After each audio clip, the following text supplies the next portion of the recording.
មើលចិត្តមនុស្សតាមរយៈថ្ងៃកំណើតអ្នកកើតថ្ងៃទី1ជាមនុស្សឆ្មើងឆ្មៃបន្តិចប៉ុន្តែចិត្តទៀងត្រង់ចូលចិត្តដឹកនាំគេស្រឡាញ់សេរីភាពនិងកិត្តិយសអ្នកកើតថ្ងៃទី2ជាមនុស្សមានអារម្មណ៍សិល្បៈតែងតែបារម្ភដល់ឪពុកម្ដាយបងប្អូនមិត្តភក្តិគ្រប់រូបជាមនុស្សមានចរិតសុភាពរំទុំស្ងប់ស្ងាត់និងពូកែសន្សំសំចៃលុយកាក់ជាពិសេសគឺជឿជាក់លើខ្លួនឯងលោកអ្នកដែលកើតថ្ងៃទី3គឺជាប្រភេទមនុស្សស្មោះត្រង់ចូលចិត្តសិក្សាស្រាវជ្រាវមិនចូលចិត្តឲ្យគេបង្គាប់បញ្ជាសម្រាប់អ្នកកើតថ្ងៃទី4ជាមនុស្សចូលចិត្តផ្សងគ្រោះថ្នាក់មិនចេះឈប់ស្ងៀមតស៊ូអត់ធ្មត់ស្រឡាញ់សេរីភាព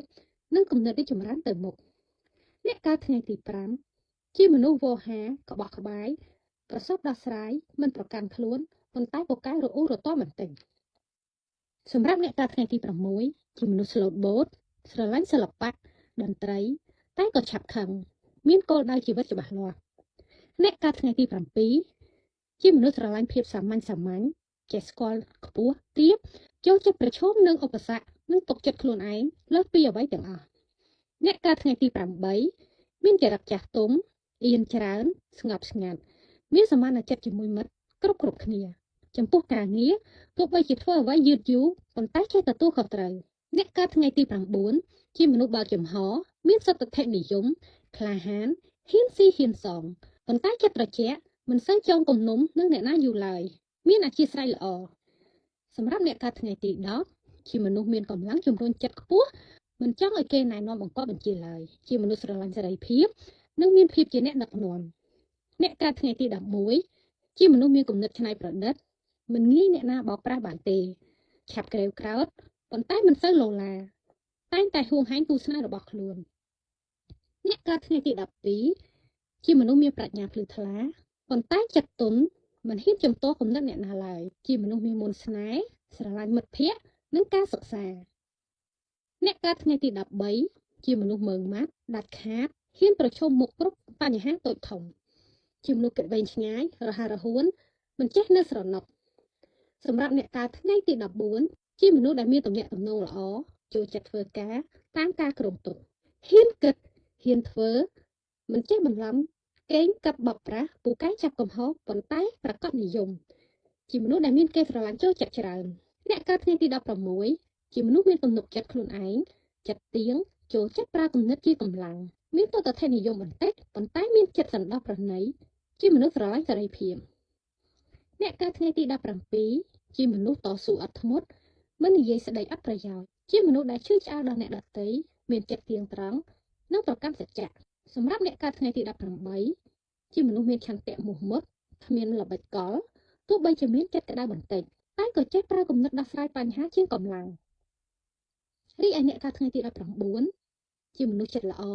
ផ្ដាច់ការខ្លះដែរតែក៏មានសមត្ថភាពពេញខ្លួនមានអារម្មណ៍ស្រស់ស្រាយឆ្លាតចូលចិត្តយកឈ្នះគេជាមនុស្សស្រឡាញ់សេរីភាពអ្នកកើតថ្ងៃទី20ជាមនុស្សមានការទទួលខុសត្រូវខ្ពស់មានភាពស្មោះត្រង់ប៉ុន្តែមិនសូវរ៉ូមែនទិកនិងមិនចេះផ្អែមល្ហែមប៉ុន្មានទេអ្នកកើតថ្ងៃទី21មានចិត្តមេត្តាធម៌ចំពោះអ្នកជុំវិញខ្លួនស្រឡាញ់យុត្តិធម៌ស្រឡាញ់សេរីភាពមានចិត្តស្នេហ៍ពិតប្រាកដអ្នកកើតថ្ងៃទី22ជាមនុស្សមានគំនិតសុតិធិនិយមចូលចិត្តបណ្ដែតអារម្មណ៍សប្បាយចូលចិត្តធម្មជាតិចូលចិត្តសិល្បៈមានបំណងប្រាថ្នាខ្ពស់អ្នកកើតថ្ងៃទី23ជាមនុស្សពូកែសំដីវោហារប្រសពកែខៃបញ្ហាធ្ងន់ស្រាលរស់រាយស្រស់ស្រាយជាមិត្តដ៏ល្អបើបានខ្ពង់ខ្ពស់ក៏មិនចោលដើមកំណើតសម្រាប់អ្នកកើតថ្ងៃទី24ជាមនុស្សស្លូតបូតស្រឡាញ់សុភមភាព មានចិត្តមេត្តាប្រណីស្រឡាញ់យុត្តិធម៌សម្បូរមិត្តភ័ក្តិស្រឡាញ់រាប់អានមិនប្រកាន់ខ្លួនឆាប់ខឹងតែក៏ឆាប់បាត់រីឯអ្នកកើតថ្ងៃទី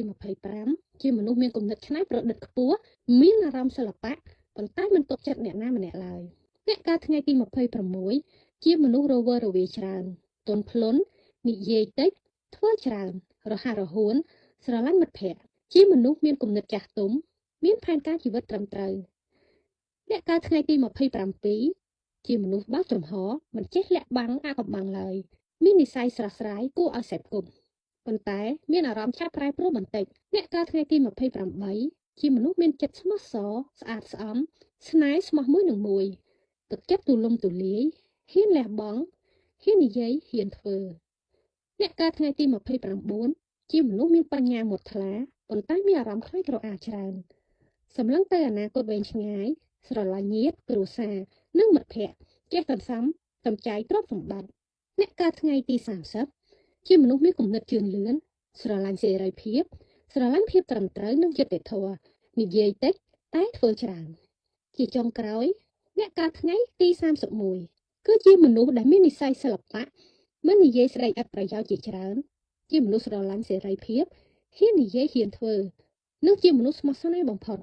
សូមអរគុណសម្រាប់ការទស្សនាជួបគ្នានៅវីដេអូក្រោយ